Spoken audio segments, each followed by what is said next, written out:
안녕하세요. 이베스트 투자증권의 염승환 이사입니다. 계좌를 신규 개설한 고객님께 요약집 주식 상품권 10달러를 드리는 이벤트를 진행합니다. 영상 하단 더 보기란을 통해 많은 참여 바랍니다. 네, 안녕하십니까. 2023년 3월 20일 그 시장 한 끼 읽기 시작을 해보도록 하겠습니다. 예, 저는 염승환 이사고요. 네, 주말 잘 보내셨나요? 이게 참 주초부터 뭔가 좀 긴박하죠. 막 그 스위스 최대 은행 중에 하나인 CS가 이제 크레딧 스위스가 UBS로 이제 넘어갔죠. 어떻게 이제 역사 속으로 사라져 버리는 거죠. 참 무섭습니다. 이게 은행이 사실 굉장히 안전하면서도 은행은 돈을 많이 다루다 보니까 이 돈을 어떻게 운영하냐도 되게 중요하거든요. 근데 크레딧 스위스도 뭐 아케코스 캐피털이라고 옛날에 빌 황이라고 있잖아요. 그분이 이제 운영하던 그 펀드에 투자했다가 한 7조를 까먹은 거예요. 네. 그래서 이제 그게 부메랑이 된 거죠. 네. 그리고 실리콘밸리 뱅크도 결국엔 뭐 저금리 시기에 가장 유망했던 국채에 투자했다가 이 파산까지 이르게 된 거고, 그 정말 많은 일들이 이렇게 참 펼쳐지는 것 같습니다.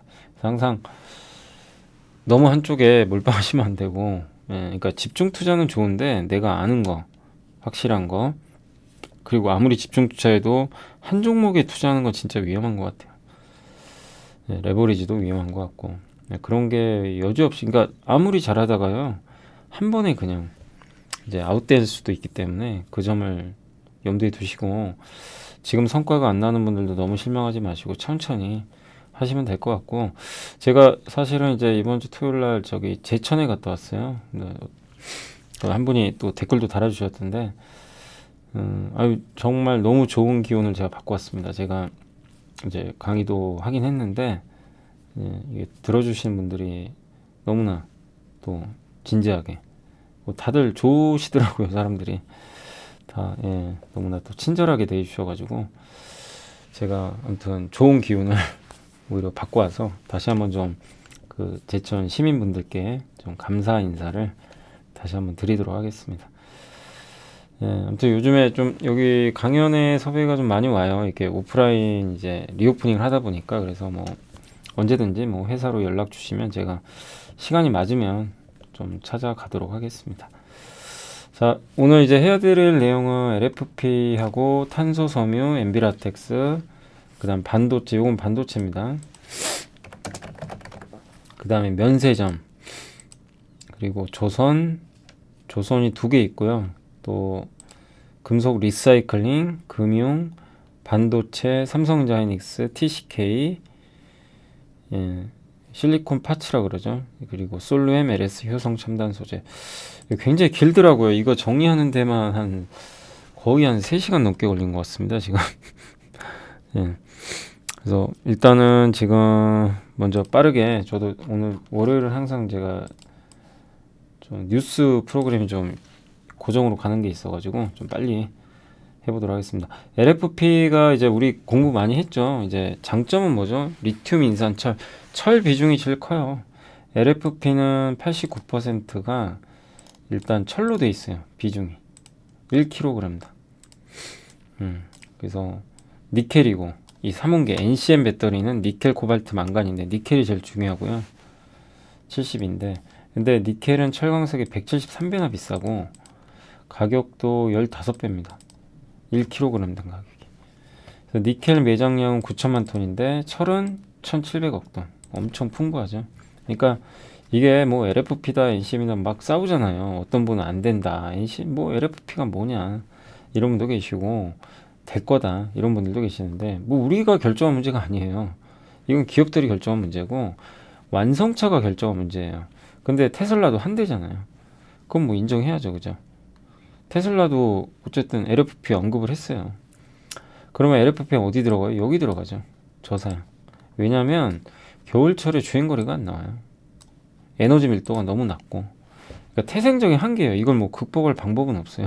당장은. 아무리 노력을 해도. 그래서 고사양, 중사양이 좀 어렵고, 그래도 우리 한국 업체들이 안 한 겁니다. LFP를 못해서 안 한 게 아니라 안 한 거죠. 시장성이 없다고 봤는데 이제 중국이 하는 거 보니까 이게 저가 시장은 될 것 같거든요. 그리고 리사이클링 하기가 어려워요. LFP 배터리는. 근데 뭐 NCM 배터리가 그래서 유리하지만 이 리사이클링 생태계 구축까지도 시간이 많이 남았어요. 당장 되는 건 아니기 때문에. 그래서 그 과정까지 얼마나 안정적으로 전기차 생산하느냐, 요게 더 중요하죠. 그러니까 많이 팔아야죠. 그러려면 저가형 차도 팔아야죠. 그래서 전기차 생태계 확정으로 가는 징검다리다. 그래서 이번에 SK도 내놨고 LFP를, LG는 ESS용으로 내놨고 삼성도 한대요. 괜히 하는 게 아니죠. 그리고 미국, 유럽 업체들이 한국을 향해서 좀 만들어 달라. 왜냐면 중국 걸 쓰긴 좀 그렇거든요. 그죠? 예, 특히 미국에서는. 그래서 이거를 뭐 리스크라고 볼 필요는 없습니다. 우리나라 기업들한테 또 하나의 시장이 열리는 거니까. 그리고 중국에 이미 LFP 소재를 납품한 기업들한테는 또 좋은, 긍정적이고, 또 한국한테, 한국 기업들이 하면 더 매출이 늘겠죠. 뭐 가장 대표적인 게 전해액 업체들이죠.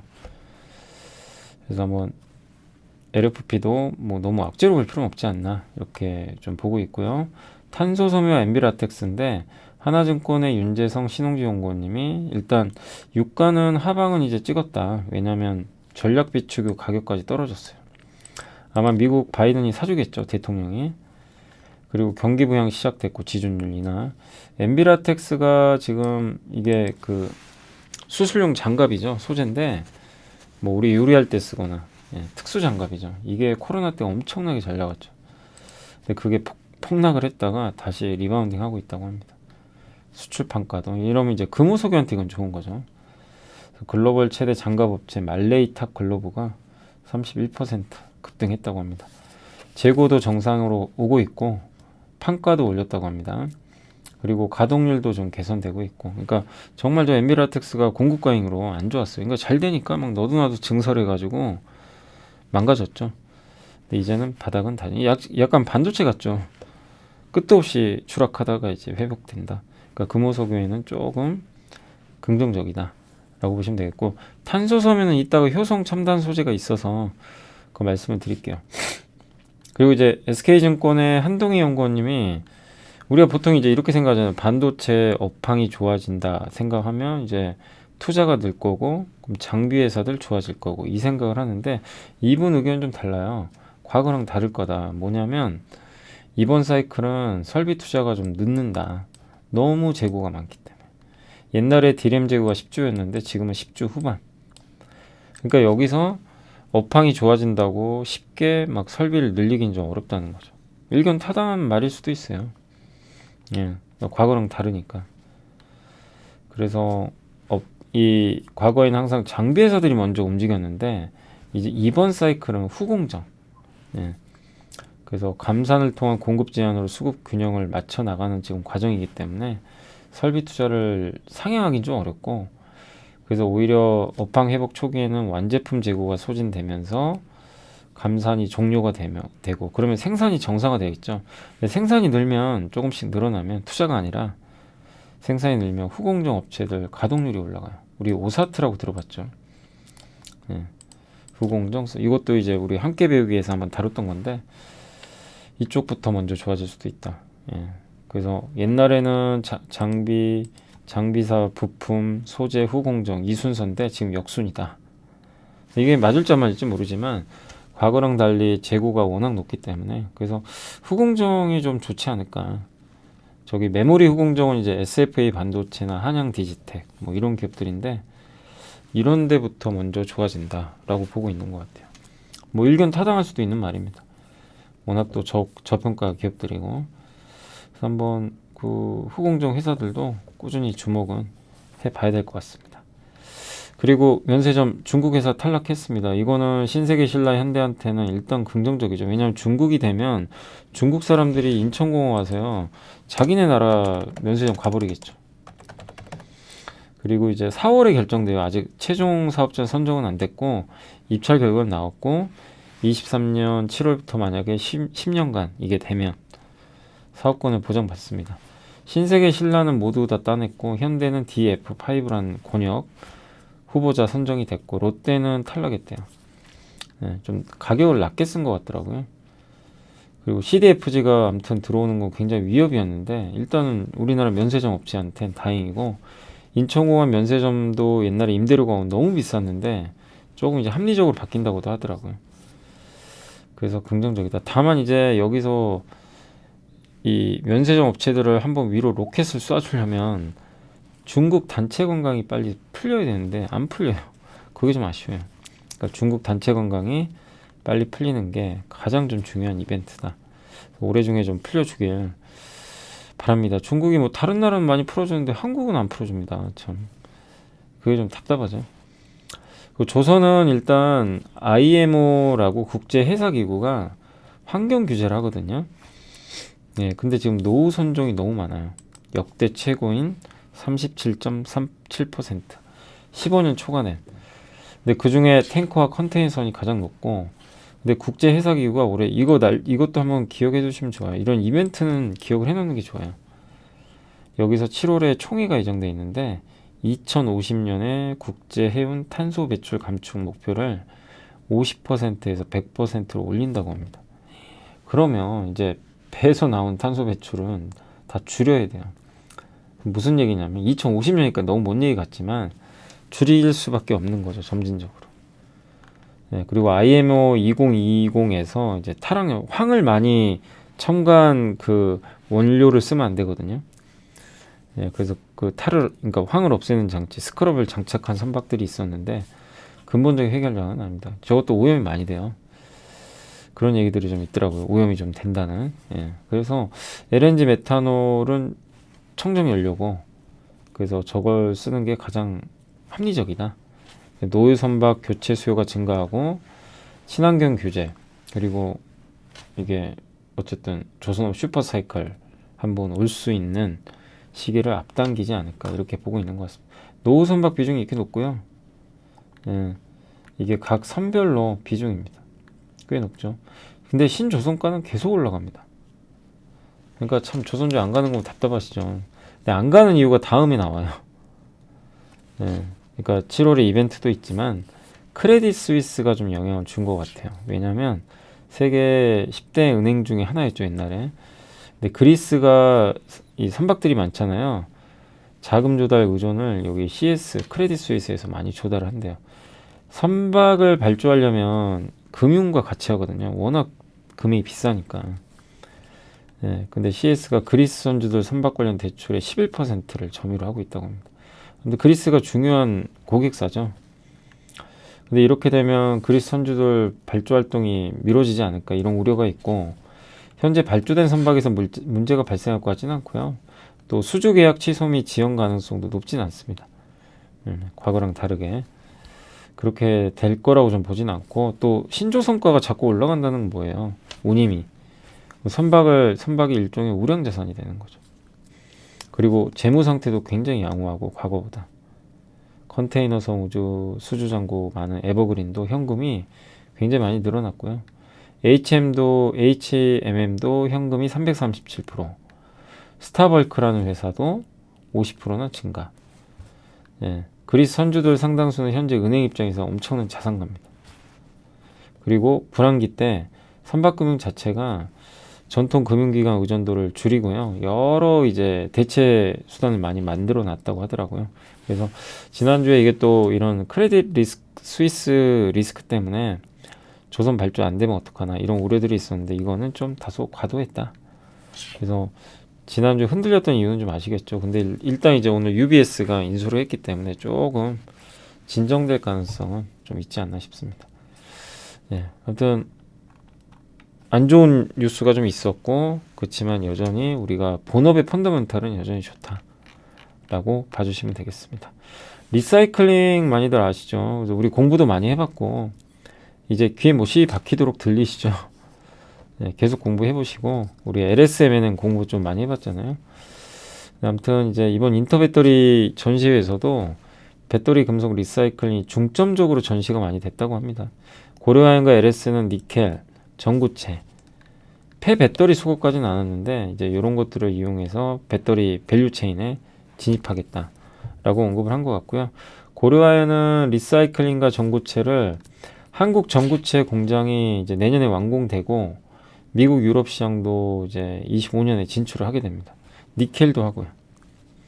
LS-M&M은 이제 리사이클링과 전구체 사업을 하는데 2030년 목표가도 하고 있고, 니켈 있죠. 황산 니켈. 이게 이제 전기차 양극재 소재죠. 요게 이제 2023년부터 이게 올해부터 양산이 들어가요. 성일하이텍은 이제 배터리 원료를 생산을 하고요.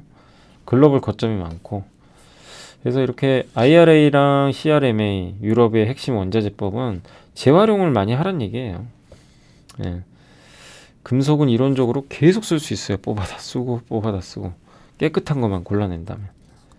그리고 친환경 전환 때문에 금속 수요 늘어납니다. 풍력, 태양광, 전기차에는 구리 같은 게 많이 들어가죠. 니켈. 예. 법까지 제정을 했고, 그래서 리사이클링 기업 성일하이텍과 재련업, 도시강산하는 고려한 LS에 관심을 가져보자. 근데 다만 성일하이텍은 정말 많이 올랐죠. 지금은 조금 투자하기는 좀 어렵고, 예, 상대적으로 저평가된 기업들을 한번 염두에 두시면 좋겠습니다.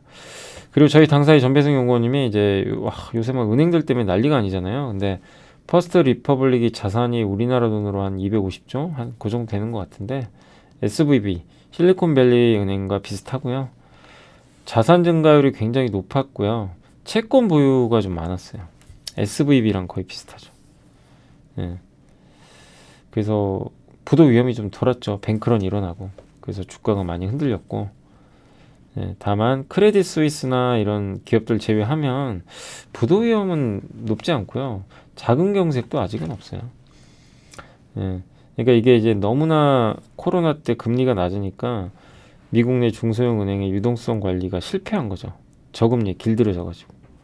예, 크레딧 스위스도 아까 말씀드린 B랑의 아케고스 캐피털, 여기가 돈을 다 빨아들인 거예요. 막 유명한 뭐 펀 이런 데서 돈을 막 투자를 많이 했죠. 근데 망해버렸죠. 근데 CS도 거기에 물려버린 거죠. 예, 그러니까 투자를 어떻게 보면 잘못한 거죠. 예, 그래서 이게 이렇게 꼭 나누셔야 돼요. 과거의 글로벌 금융위기는 부실 채권이에요. 예, 즉 보유한 채권이 쓸모가 없는 부실 채권이 많았어요. 근데 지금은 그게 아니라 부실 채권이라고 하기보다는 초저금리 때문에 워낙 비싸게 샀던 이런 채권 가격이 금리가 오르면서 급락하는데 그걸 그대로 들고 있으니까. 그리고 또 투자할 때 너무 높게 산 거죠. 주식도 어떻게 보면 아케고스 캐피털에. 그러니까 부실 채권이 아닌 투자의 실패다.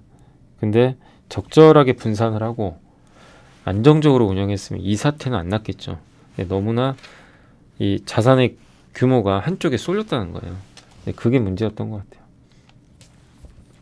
근데 대형 회사들은 크게 리스크는 없는 것 같고요.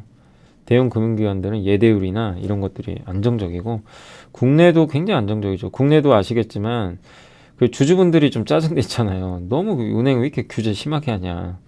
배당도 막 줄이라 그러고.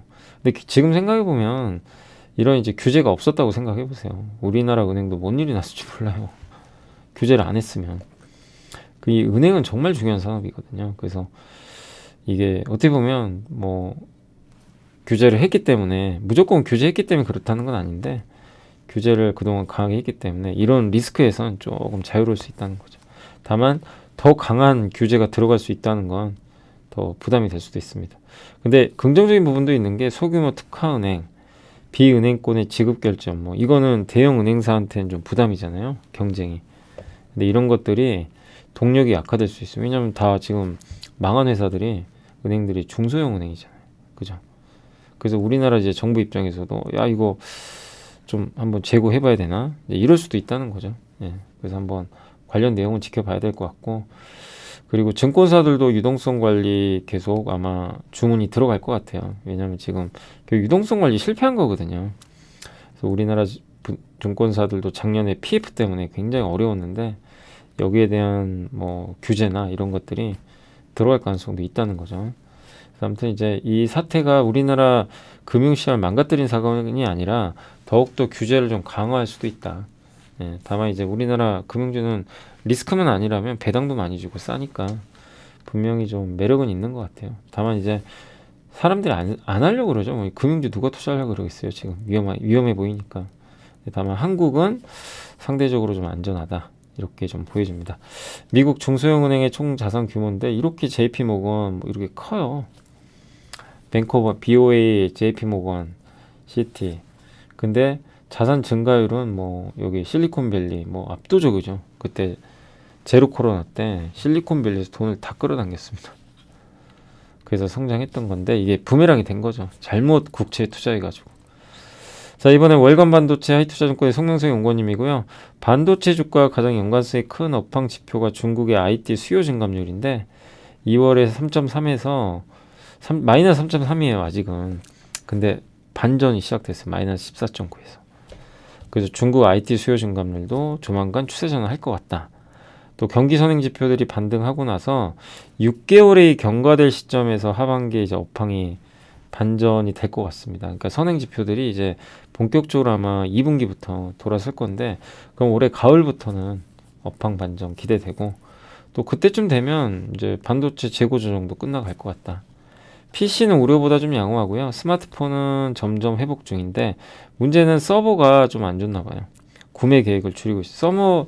서버 고객사들이 좀 재고가 많은 것 같습니다. 그래서 조금 시간은 필요하다는 거. 그리고 고객들이 지금 메모리 반도체 재고 축소가 지속될 텐데 올해 중순까지는 이어질 것 같아요. 그러니까 가격은 지금 당장은 못 오릅니다. 예, 다만 이제 내년에는 공급이 부족할 거예요. 내년엔 수요가 살 텐데 공급은 못 늘어나거든요, 쉽게. 그럼 올해 4분기부터는 수요는 본격 개선된다.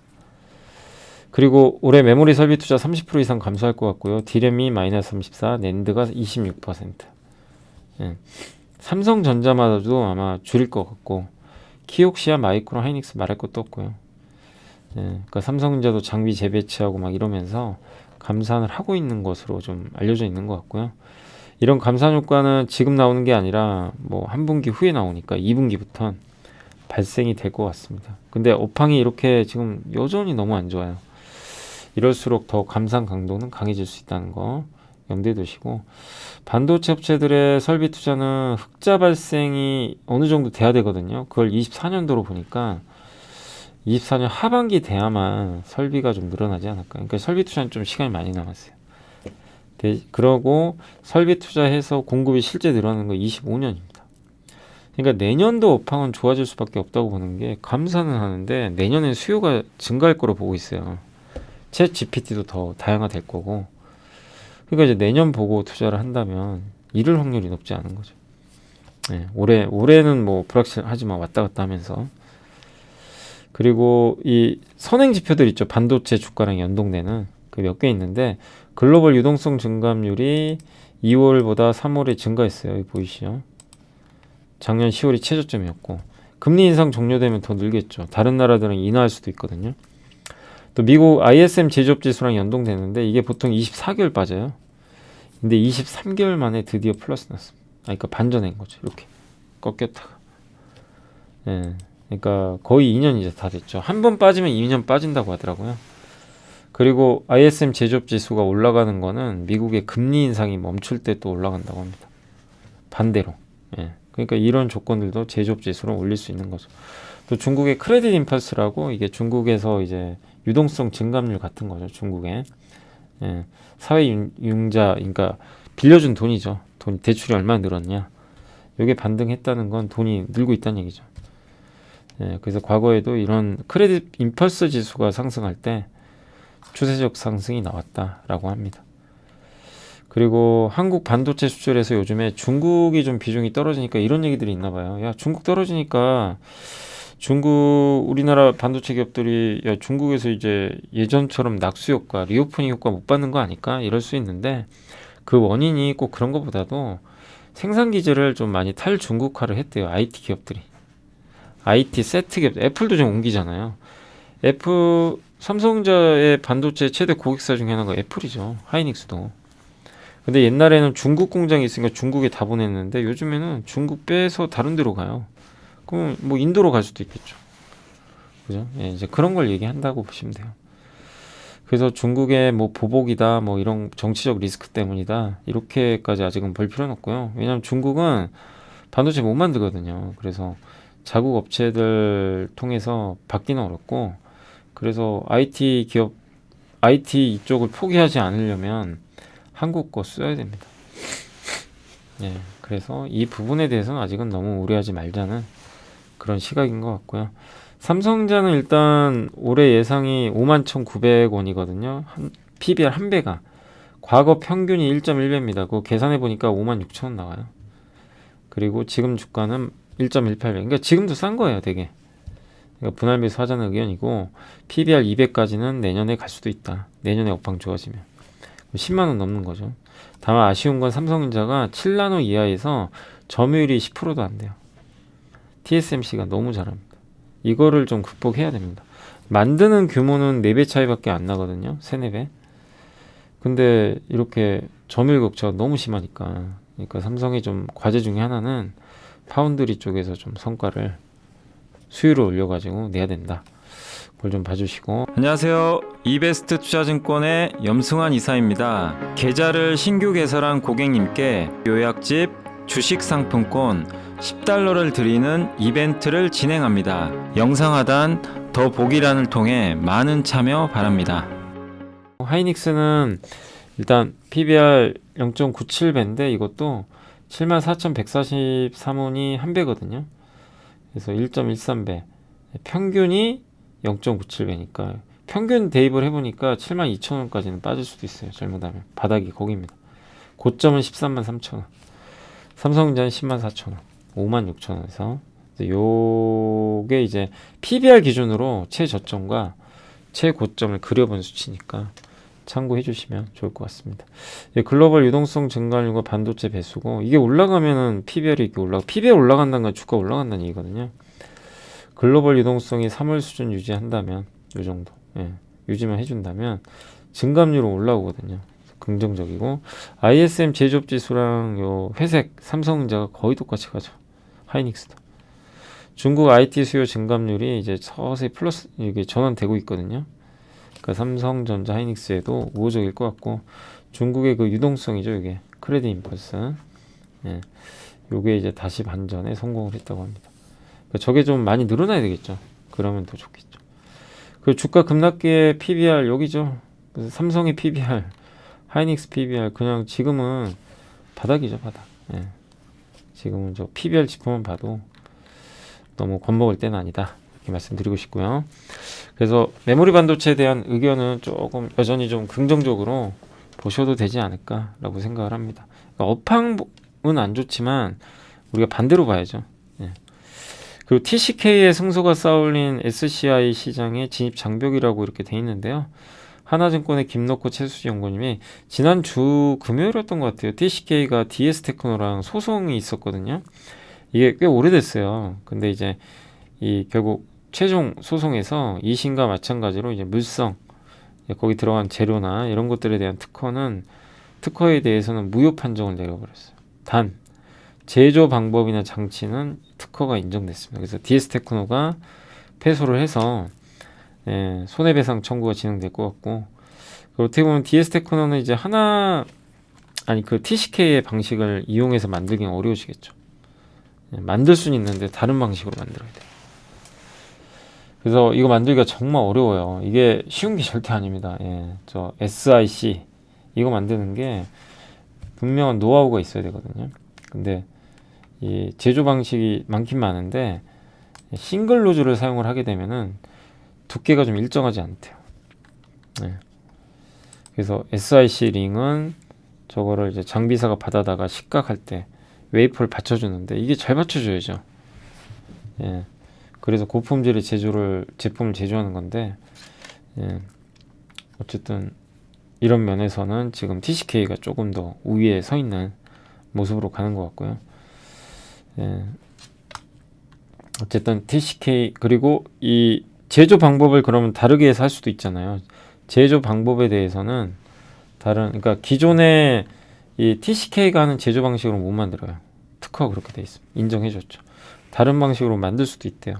근데 그렇게 하면 수율을 확보하는데 시간도 오래 걸리고, 제대로 만들 수 있을지 그 얘기를 하는 것 같아요.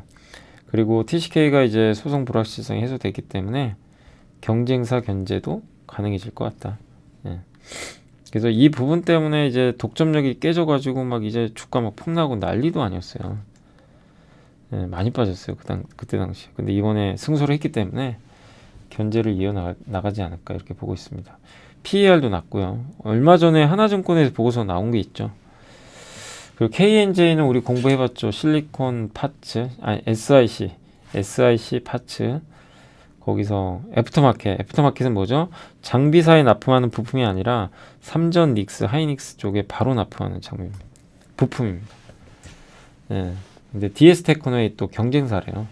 이렇게 되면 KNJ가 수혜를 받겠죠, 당연히. 예. 그래서 매출액 412억으로 추정을 하고 있는데 물량을 100% 확보한다고 그냥 가정을 하면 경쟁사 거 580억까지도 매출이 늘어날 가능성은 있다고 합니다. 예. KNJ는 또 과거에 특허도 있어서 10년간 이런 SIC 링을 양산한 이력이 있기 때문에 리스크는 좀 자유롭지 않겠냐라는 그런 의견으로 봐주시면 좋겠습니다.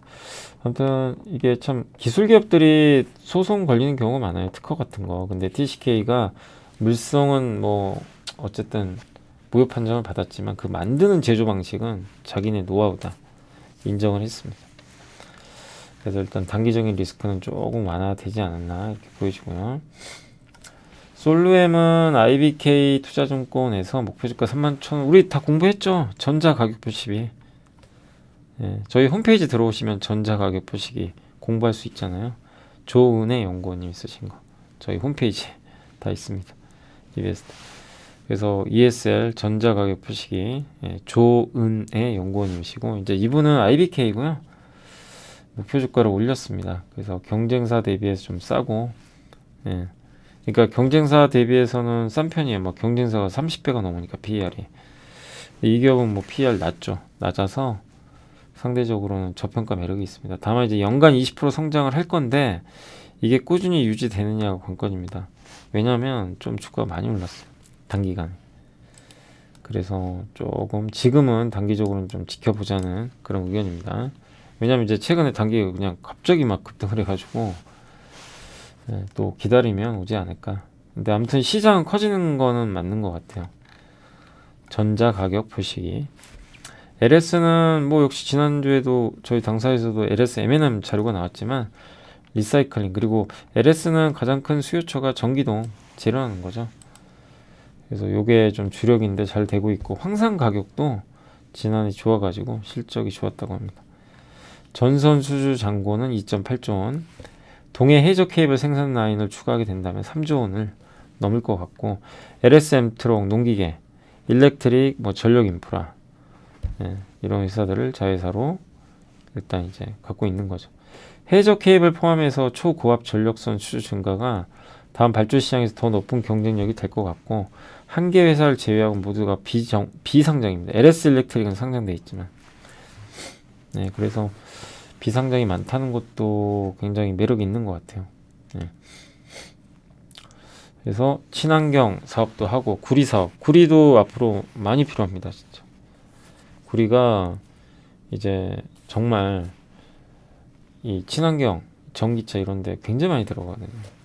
그래서 저는 원자재 중에서는 구리가 어쨌든 가장 나은 소재 중에 하나가 아닌가 그렇게 보여집니다. 자, 그래서 아무튼 이제 LS까지도. 근데 LS는 주가도 싸죠. ROE 15% 감안하면 여전히 좀 뭐 7만원 깨지면 더 좋긴 한데 아무튼 여러 가지 매력들이 있는 지주사가 아닌가 이렇게 보여지고요. 자, 그리고 이제 효성 첨단 소재 하나증권의 윤재성 연구원이 목표주가 56만원 제시했고 신규로 제시했고요. 이 회사는 주력은 타이어 코드인데 탄소 섬유부터 말씀드리면 탄소는 이게 그 철의 4분의 1이고요. 철의 10배 수준, 탄성도 10배, 가볍고 강도 좋고 탄성도 매우 뛰어나고 강도에 따라 T300부터 T1200으로 나뉘는데 T300은 스포츠용 중국 회사들이 많이 한다고 합니다. 효성은 T700급을 주로 좀 하는 것 같아요. 태양광 단열재 고압 용기. T1000급은 이제 자동차 소재, 풍력 블레이드용. T1200급은 항공기 여기 들어간다고 합니다. 그래서 그런 용도들은 한번 생각해 보시면 되겠고, 일단 첫 번째 국면으로 글로벌 탄소 중립 전환이 시작됐기 때문에 친환경 수요가 늘어나서 탄소 섬유 수주도 늘 것 같다. 이런 내용입니다. 특히 도레이가 1등인데 고압 용기 있죠. 우리 그 버스 보시면 CNG 버스 기억나세요? 거기에? 예. 거기에 천연가스 싣고 다니는 거거든요, 사실. 근데 그거를 이제 보존하는 연료 탱크가 바로 탄소 섬유로 되어 있습니다. 효성 첨단 소재는 한 70% 정도 된다고 보시면 되겠고, 연평균 한 20% 정도 성장할 것 같습니다. 그래서 CNG 이쪽 시장 커지고, 또 수소는 운송비가 40%나 들어간대요. 전체 원가당. 그래서 현재 사용 중인 튜브 트레일러는 기압도 낮아요. 네. 그래서 이 더 높은 기압에서도 견딜 수 있게 같은 크기 용도로도 두세 배 운송이 가능한 이 소재, 탄소 섬유를 쓰면은 저걸 견딜 수가 있대요. 네. 그 수소 저장 용기도 요걸로 한때 많이 갔었죠. 그리고 고압 용기뿐만 아니라 중국 태양광용 단열재 수요에 따라서 또 섬유 증설을 작년 11월에 또 발표를 했습니다. 꾸준히, 그러니까 이 기업은요, 증설을 꾸준히 하는 기업 중에 하나예요. 증설도 하고 꾸준히. 네. 그래서 탄소 섬유는 뭐 일본 기업이나 중국이 항상 규모가 좀 컸는데, 한국에서는 이제 효성 첨단 소재가 따라가고 있는 거죠. 매년 탄소 섬유 영업이익은 지금 정도의 판가만 유지되면 30%가량은 증가할 걸로 일단 보고 있는 것 같습니다. 중국 시장 주요 업체 중에는 요 회사 같은 경우, 요 회사입니다. 중푸인가요? 예. 아무튼 연 14,500톤이고요. 이렇게 되면 이제 연간 영업이익률이 30%가 넘는데요. 굉장한 거죠. 효성은 20%. 그러니까 효성도 나중에 따라잡을 수도 있겠죠. 그 다음에 이 국면은, 이게 지금은 탄소섬유가 저런 용기 같은 데 많이 들어가는데, 이제 앞으로는요, 우주항공 방산 T1000급입니다. 예, 여기에 이제 탄소섬유가 많이 들어가게 되거든요. 그래서 국책까지 통해서 초고강도 탄소섬유 개발을 완료했다고 합니다. 예. 그리고 항공기 동체나 부품, 인공위성 비롯한 이런 우주항공 쪽에 많이 들어가고요. 금액 기준으로 전체 탄소섬유 시장 중에 60%나 차지해요. 그만큼 지금 고부가 가치라는 거죠. 네. 그래서 범용 제품 대비해서 10배에서 100배까지도 시장에서 거래가 된다. 이렇게 보시면 되겠습니다. 그리고 항공기 동체 날개에도 이제 이런 게 들어가니까 누리호에도 이게 사용이 됐대요. 근데 현재 T1000을 양산하는 업체는 별로 없다고 합니다. 거의. 중국은 너무나 낮은 사양이고. 그래서 국내에서 효성 첨단 소재만이 이쪽 그 유일한 좀 생산 업체다라고 일단 보고 있는 것 같아요. 그러니까 탄소 섬유에 대해서 상당히 좀 긍정적으로 보고 계시는 것 같고, 타이어 코드는 이 회사의 핵심입니다. 타이어에 들어간 첨가제. 근데 교체용 타이어 수요가 늘면 좋은데, 이게 아마 2배 정도 늘 것 같고, 리오프닝 하니까. 네, 또 전기차용 타이어 전용으로 하나 만들어 놓은 게 있거든요. 이것도 굉장히 좀 수요가 증가하지 않을까 이렇게 보고 있고요. 그리고 뭐 나일론, 펫 뭐 이런 사업도 하고 있고, 섬유, 강선, 스틸 코드, 비드 와이어 이런 사업들을 꾸준하게 하고 있습니다. 탄소 섬유는 4월부터 가동되는 연 2,500톤의 생산량 증가에 더해서 태양광 이런 쪽으로도 아마 수요처가 늘어날 것 같다. 그러니까 탄소 섬유는 많이 쓰여요. 태양광, 풍력 뭐 이런 데도 쓸 거고, 우주항공, 그죠? 예, 이런 데 쓰이고, 수소 연료 탱크 굉장히 앞으로 많이 각광받을 수밖에 없는 소재인데, 거의 효성 첨단 소재가 굉장히 잘하고 있죠. 시장에 잘 뛰어들어서 후발주자로서 좀 좋은 성과를 내고 있어서 좋은데, 이게 끝이 아니라 앞으로도 계속 우리가 주목을 해봐야 될 것 같습니다. 고압용기 시장 점유율은 도레이가 1등이에요. 그죠? 효성이 2등, 수소 저장용기 이렇게 성장할 것 같고, 항공기 분야 탄소 섬유 적용 추입니다. 네. 이제 앞으로 당연히 탄소 섬유 적용 안 하는 것보다 하는 게 낫죠. 효율이 생기니까. 누리호에 들어가는 거. 네. 여기에 다 이제 대부분 탄소 섬유가 부착이 된 것 같습니다. 효성 첨단 소재 매출 비중이거든요. 타이어 보강제 1위고요. 네, 이렇게 돼 있어요. 타이어의 안에 이런 것들을 놓는다고 합니다. 그죠? 예, 요게 타이어 구조라고 보시면 되겠고, 폐타이어 코드는 이제 효성 첨단 소재가 역시 이것도 1등. 예. 지역별 승용차 타이어 수요 및 전망. 예. 이니까 뭐 이것도 참고하실 분. 근데 아시아가 확실히 좋아지죠. 이게 타이어 수요. 아시아가 리오프닝 하고 있는 것 같습니다. 다 이제 좀 최근에 주가 좀 올랐으니까 약간 좀 조정을 기다리시면 좋을 것 같아요. 약간 좀 올라가서 여기에 흥분하지 마시고 시간이 좀 걸려요. 예. 근데 내용은 되게 괜찮죠. 그래서 한번 공부해 보시고 조정이 나올 때를 이용하시면 낫지 않을까 생각을 합니다.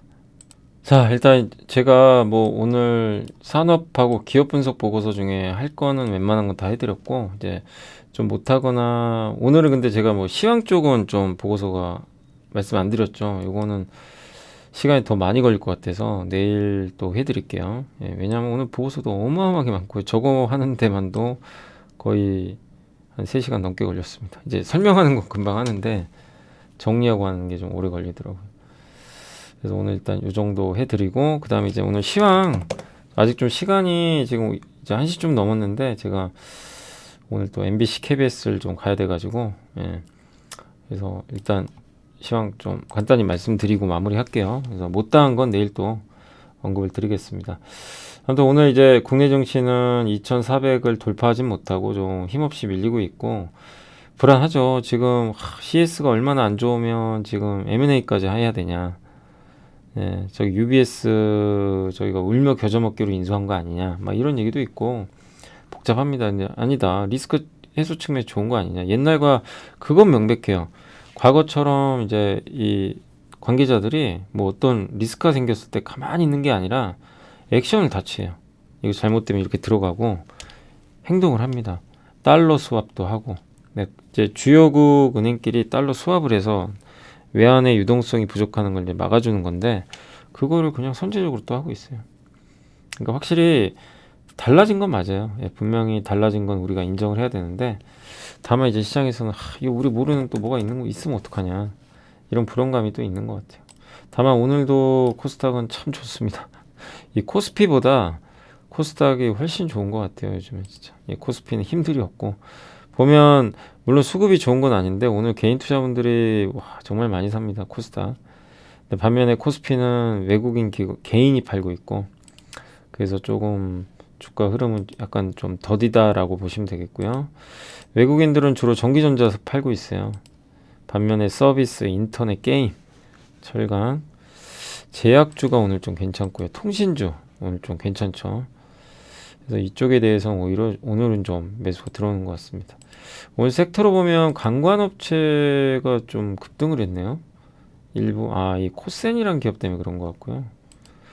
그 다음 리튬 관련주가 아침에 안 좋았는데 다시 급등합니다. 여기 보시면 네, 강원에너지가 다시 한번, 우리 옛날에 강원에너지도 한번 공부해봤었죠. 사실 이제 리튬 관련주라기보다는 그 LNG 복합 화력발전소, 근데 자회사가 그 리튬 사업을 하고 있었죠. 예, 그때가 작년이 여기 어디였어요? 제가 기억이 납니다. 근데 지금 가는 거는 LNG로 가는 게 아니에요. 저도 그때 당시 이제 컨셉은 뭐였냐면, 이거 LNG 이거 괜찮을 것 같다 했는데 올라간 거는 리튬으로 간 거예요. 참. 그죠? 예. 근데 지금은 너무 흥분하지 마시고요. 주식, 이 주가라는 건 참 오묘해요. 어떻게 참 주가라는 게 리튬으로 갈 수도 있지만, 원래 본업으로 가는 게 더 좋긴 한데, 예, 아무튼 저렇게 갔고, 오늘 비철금속, 오늘 알루미늄 관련주들 좀 좋은 것 같고, 로봇주도 오늘 괜찮습니다. 예. 2차 전지에서 오늘 장비주가 또 좋네요. 오늘은 원준, 예, 원준이 지난주에 한번 확 밀렸다가, 원준도 이제 거의 다 회복됐네요. 원준은 그때도 이제 우리 공부해봤지만, 그거였죠. 이 양극재, 음극재를 같이 하는 좀 독특한 장비 회사였죠. 그래서 오늘 좀 좋고, 예. 시스템 반도체도 요즘에 분위기 좋죠. 요새 계속 올라갑니다. AD테크, 뭐 넥스트칩, 비메모리 쪽입니다. 이쪽이다. 예. 이쪽이 좋은 것 같고요. MLCC도 오늘 아마 코스모 신소재 때문에 가는 것 같습니다. MLCC가 간다고 하긴 좀 그렇고요. 면세점은 그 루이비통 회장이 또 방한했어요. 방한하고 또 중국 탈락하고 이러니까 일단 분위기가 오늘 좋아요. 예, 면세점은 오랜만에 살아났고 통신주 오늘 오랜만에 괜찮죠. KT도 너무 많이 빠져가지고요. 진짜 KT도 좋은 구간이죠. 그죠? 예. 배당 수익률만 7% 가까이 나오는 것 같더라고요. 건설 중소형주도 오늘 좀 괜찮고요. 2차 전지가 아침에 좀 빠졌는데 와 오늘은 장비 회사의 날인가요? 2차 전지도 예. 반면에 아무튼 아침에 빠졌다고 오늘은 솔브레인이 또 빠지네요. 솔브레인은 2차 전지라기보다는 반도체죠. 또 오늘 다시 2차 전지가 예. 강세 보이고 있습니다.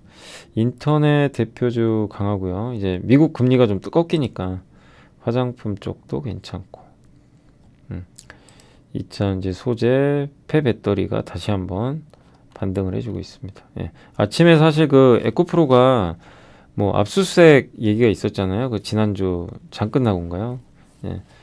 그럼에도 불구하고 어쨌든 오늘 좋은 분위기를 이어가고 있고 또 에코프로 BM이 올라가다 보니까 오늘 그 이쪽 2차전지 소재도 같이 다시 한번 살아나는 그래서 2차전지가 하루 급락하고 나서 다시 주도권을 좀 잡는 굉장한 저력을 여전히 보여주고 있는 것 같습니다.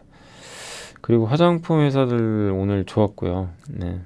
오늘 중국 그리고 또 한 가지가 저 리오프닝이 좋은 게요. 이제 오늘부터죠. 우리 마스크 이제 안 써도 되잖아요. 지하철에서 대중교통에서 이제 그게 완전히 풀리다 보니까 그러니까 그런 모멘텀도 있다고 생각하시면 되겠습니다. 풍력주들 오늘 좋고요. CS 베어링이 오늘 좋습니다. 카지노도 리오프닝. 또 타이어는 아마 오늘 그 금호석유, 효성 첨단 소재 둘 다 윤재성 연구원님 보고서 보셨죠? 예, 좋은 내용들이 좀 있었잖아요. 예, 우리가 몰랐던 내용들. 예, 그래서 그 영향으로 정작 한국 타이어는 오른 건 아니고요. 그리고 철강주 뭐 이렇게 2차 전지 편의점, 도매유통 이렇게 좀 올라갔는데 오늘 근데 코스피가 좀 아쉬운 건 큰 회사들이 안 가요. 손해보험주들은 오늘은 좀 많이 빠집니다. 오늘은 한 4% 정도 주가 좀 빠지고 있고 그냥 2차 전지 업체들 오늘 좀 빠지고요. 예, 자동차 대표주도 오늘은 좀 힘이 없는 것 같아요. 전체적으로. 예. 기아도 빠지고 IT도 힘이 없어요. 그러니까 이게 한국을 대표하는 큰 회사들 있죠. 이쪽은 외국인 매도가 좀 나오면서 오늘 LG전자도 다시 빠집니다. 그래서 좀 약해지고 있다. 약간 수급 이슈로 보시는 게 맞는 것 같아요. 그래서 중소형주 2차전지 이쪽이 좋고 다른 업체들 오늘은 반도체가 금요일날 하루 정말 좋았는데 다시 그냥 원익도 하루 다시 좀 밀리면서 좀 아쉽죠. 좀 이어졌으면 좋을 뻔했는데 예, 그러나 어쨌든 이제 바닥을 딛고 올라섰기 때문에 뭐 오늘 빠지는 거에 대해서 너무 실망할 필요는 없는 것 같습니다. 자, 아무튼 이제 오늘 이렇게 좀 말씀을 드렸고 어쨌든 오늘 주식시장은 전체적으로 좀 쉬어가고요. 이번 주 수요일날 FMC가 있다 보니까 그거에 대한 조금 이제 불확실성 의식을 하는 것 같아요. 그래서 시총 상위 코스피는 대부분 좀 하락을 하고 있다. 예, 뭐 특정 업종이 빠진다기보다는 대부분 좀 빠지고 다만 유독 좀 많이 빠지는 업종이 좀 보험주입니다. 오늘은 뭐 사실 화재보험 회사들이 좀 많이 오른 것도 사실인데 오늘은 좀 매물이 나오는 것 같아요. 또 좋은 기회가 오겠죠. 그리고는 DB손해보험도 오늘 보험주가 좀 많이 빠집니다. 반면에 석유화학 괜찮고 2차전지 급등이고 현대차 우선주도 오늘은 빠집니다. 현대차 우선주도 정말 많이 올랐어요. 배당이 한 7% 이상 돼요. 지금도. 보험주 그리고 가스 오늘 JYP 좀 빠졌고요. 엔터주도 요새 좀 힘은 없죠. 스튜디오 드래곤도 이제 7만원 깨지겠네요. 근데 저는 7자 이하면 나쁘진 않다고 봅니다. 그리고 한화는 오늘 오랜만에 올라갔고 효성 첨단 소재 위메이드가 좀 많이 빠졌네요. 두산도 많이 빠졌고 솔브레인 특별한 이유는 없는 것 같습니다. 예. 그리고 DLNC도 특별한 이유는 없습니다. 덴티움도 마찬가지고 뚜렷한 이유는 없고요. TCK는 사실상 이게 모르겠습니다. 이제 물성을 허용해 이제 물성 특허에 대해서는 인정을 안 해줘서 그런가요? 주가는 오히려 좀 빠져버렸고, 아까 이제 보고서 잠깐 봤지만 어쨌든 TCK도 오늘은 좀 주가 빠집니다. 근데 이제 제조 특허, 그러니까 이렇게 생각하는 것 같아요. 물성에 대해서는 이제 야 너네 맘대로 이걸 풀렸으니까 만들어라. 단 TCK가 만드는 방식 말고 다른 방식으로 만들어라. 그러면 이제 경쟁사들은 그렇게 할 수도 있죠. 이거 TCK가 만드는 방식 말고 다른 방식으로 만들어 볼까? 근데 이제 아까 하나증권 애널리스트의 의견은 뭐냐면 쉽지 않다는 겁니다. 그게. 예. 고품질의 제품을 만들기가. 근데 어쨌든 오늘 TCK는 조금 주가는 소송 결과에 따라서 어쨌든 좀 안 좋게 보고 있는 것 같아요. 시장 오히려 5% 빼는 거 보니까. 근데 저는 그렇게까지 생각은 안 되거든요. 저거 만드는 제조 기술도 엄청난 경쟁력인데, 그리고 뭐 삼성이나 하이닉스 아니면 이제 장비사들이 TCK 걸 쓰다가 갑자기 다른 회사 거로 바꾸고 이런 것도 쉽진 않아요. 저게 특허가 풀렸다고 해도. 그러니까 너무 좀 우려만 큰 게 아닌가 저는 그렇게 생각합니다. 그래서 일단 좀 혹시 보유하신 분들은 지켜보세요. 이게 뭐 엄청 큰 악재로 볼 만한 건 아닌 것 같습니다. 제가 봤을 때. 그리고 오늘은 덕산 네오룩스가 많이 갔네요. 좋네요. 오랜만에 다시 한번 급등했고. 근데 이제 OLED도 올해는 좀 괜찮을 거예요. 근데 어느 시점에서는 잘 좀 트레이딩을 하시는 게 좋아요. 왜냐, 구조적 성장 산업은 아니에요. 그죠? 스마트폰이 제일 중요하기 때문에 그래서 트레이딩 관점으로 보시는 것도 좋을 것 같습니다. 적절하게 비싸지면 또 현금하는 것도 괜찮죠. 그리고 오늘 사마알루미늄 좋았고, 특징주로 디어유 엔터주가 좀 안 좋고요. 그럼 SBS 이녹스천단, 오늘 OLED가 좋네요. 자, 아무튼 이제 오늘 이 정도로 제가 오늘 장은 안 끝났지만 좀 먼저 마무리하겠습니다. 현재 지수가 마이너스 11 정도 되는데 이대로 끝날지는 좀 모르지만 아무튼 오늘은 여기서 마무리하고 못다한 건 제가 내일 또 마무리 한번 해드리겠습니다. 오늘 너무 고생하셨고 좀 천천히 하세요. 아까 제가 덕산 네오룩스도 잠깐 말씀드린 것처럼 얼마나 덕산도 안 좋았습니까? 그죠? 그러니까 항상 그렇지만 여유 가지고 지금 잘 나가는 기업에 질투 느끼지 마시고 자기 자리 기다리시면서 천천히 하시면 되지 않을까라고 생각하고요. 아무튼 오늘 고생하셨고 저는 내일 이 시간에 또 찾아뵙겠습니다. 오늘 수고하셨고요. 감사합니다.